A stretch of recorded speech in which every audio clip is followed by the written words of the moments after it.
à la fin de l'émission, qui se termine par un retour sur Internet et par ces nouveaux modes de communication qui sont parfois révolutionnaires. Ouais, on va parler tweet. Est-ce que vous êtes dans la tweetosphère? Pas Greg? encore. Est-ce que vous avez des followers? Je suis sûre que oui. Des followers, Oui. j'en ai eu à Rio Loco, mais... Ah oui, il paraît, oui. On a les images d'ailleurs. Oui. Ouais, on accueille ce soir Emmanuel Di Giaro ou Malox, parce que c'est votre pseudo sur Twitter. Tout à fait. Et vous êtes à l'origine créateur des tweets apéros à Toulouse. Oui, j'ai organisé donc, dans un bar un rassemblement de tweetos, comme on les appelle. Les tweetos. C'est les utilisateurs de Twitter. Pas confondre avec. Donc, avec qui on a des relations plus ou moins virtuelles, enfin des conversations virtuelles. Et donc j'ai décidé d'organiser ça pour qu'on se retrouve dans la vraie vie, comme on dit, in real life. La conversation risque d'être plus tenue quand même que sur Tweet, non? Oui. Alors on accroche pas avec certains, mais moi je me suis fait de très bons amis. Grâce à ces événements. C'est des clubs de rencontres, vous voulez dire, ou quoi?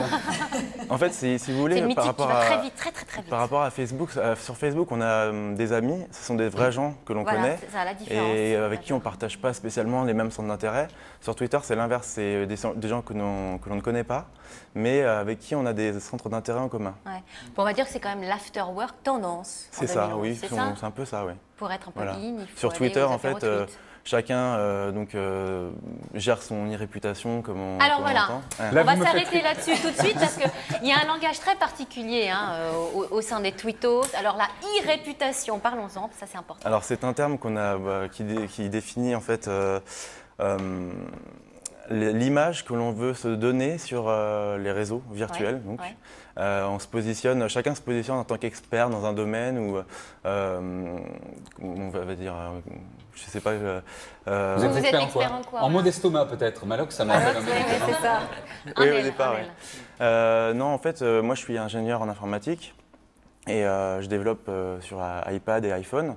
Et j'aime bien me tenir au courant des actualités, je fais un peu de veille pour voir ce qui se passe, anticiper les technologies. Et donc, je retweet, donc je diffuse sur mon flux Twitter des informations dans ce domaine-là, mais aussi des images ou des vidéos que j'ai trouvées drôles ou qui sont en rapport avec mes centres d'intérêt à moi. Tweet, l'intérêt aujourd'hui, c'est que c'est fil d'actu hyper réactif, c'est le buzz, Ouais. comme on dit aujourd'hui. On peut suivre des célébrités aussi. On peut suivre des célébrités, des journalistes. On n'est pas non plus sûr de suivre les vraies célébrités, il faut dire ce qui est, parce qu'on dit beaucoup qu'il y a beaucoup de politiques qui utilisent Tweet, qui répondent eux-mêmes. Oui, avec Niki, par exemple, essaye de perdre les gens qui la suivent sur Twitter. Comment Hein? peut-on savoir qu'on a affaire vraiment à ces gens-là? On peut pas. Oh, ça se sait assez vite, hein. Généralement, les faux comptes sont vite. Les pardons? En les un faux mot. comptes. Ah. Alors vous êtes venu avec Marc, bonsoir, vous êtes journaliste, vous êtes tweetos, vous avez combien de followers? C'est vous Francis Huster. Oui. 400 et quelques, 440 je crois. Ouais. Est-ce que les tweetos sont que des geeks ou que des journalistes? Non, Parce qu'on pas a tendance à Vous croire parlez une ça. drôle de langue vous-même, hein, Je me Sophie. suis trop Pas formée forcément, ce voilà, matin. on peut être aimé de Twitter, utiliser facilement Twitter, hein, c'est pas un outil très compliqué non plus, il faut juste que quelqu'un, c'est bien quand on a un Enfin, ami. Greg et moi, on a passé l'âge. Voilà, quand on a un ami, Trop tard. pas forcément. Quand on a un ami qui connaît Twitter, on montre un petit peu, un quart d'heure. C'est un outil qu'on appréhende aussi facilement que Facebook, j'allais dire. Ça reste assez facile. Voilà, après, on n'a pas besoin d'être un gros geek, d'être à fond sur les réseaux sociaux ou sur les jeux en ligne ou je sais pas quoi. Mais enfin, les tweetos, vous êtes quand même hyper accro au téléphone. Là. Avant même d'entrer en plateau, vous étiez en train de tweeter quoi? Je suis démasqué. J'ai pris une photo du studio et Voilà. puis j'ai informé mes followers que j'allais participer à cette émission. Ouais. Donc voilà, ça fait partie de l'image que je donne sur le réseau. Ce qui est bien avec Twitter aussi, c'est que ça nous permet de partager ce qu'on est en train de vivre Ouais. ou de vivre des choses avec d'autres. Par exemple, quelqu'un qui va aller à une expo, par exemple, ou qui va aller à une manifestation, il va à ce qu'on appelle live tweeter. C'est-à-dire qu'en direct de la manifestation, il va prendre des photos, il va prendre des slogans, il va le poster sur Twitter.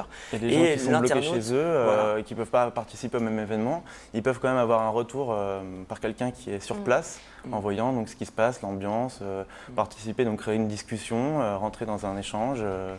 J'ai un ami qui va chez le boucher le lundi matin, il tweete tout le temps qu'il est dans la file d'attente.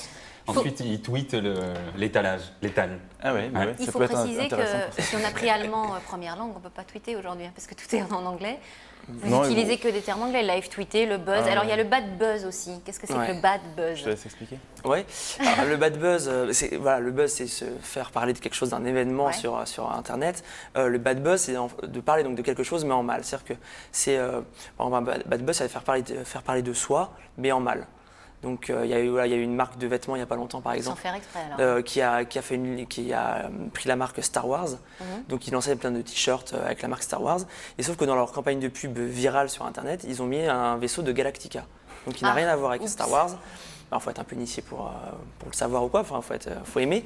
Et donc, du coup, ils ont fait ce qu'on appelle un bad buzz, parce qu'on s'est dit, voilà, ils ont la franchise Star Wars, mais ils n'y connaissent rien du tout, parce qu'ils sont même pas Donc une capables. réputation peut être détruite très rapidement, avec le tweet. Ouais. Niki, Laura, vous savez ce qu'il vous reste à faire. L'an prochain, il faut tweeter, il faut Facebooker. Est-ce que ça marche comme ça pour vous? Vous êtes loin de tout ça. Vous, la chargée de com. Nous, on vient tout juste de s'inscrire sur Facebook, alors pour tweet, on va Il va falloir attendre un petit peu. voilà. Et puis on vient tout juste de s'inscrire parce que Laura est dans l'équipe. Il y aurait que moi. Ah oui. C'est Facebook est plus grand public. Twitter, il y a 6 millions de tweetos aux États-Unis, c'est ça, je crois, en 2010.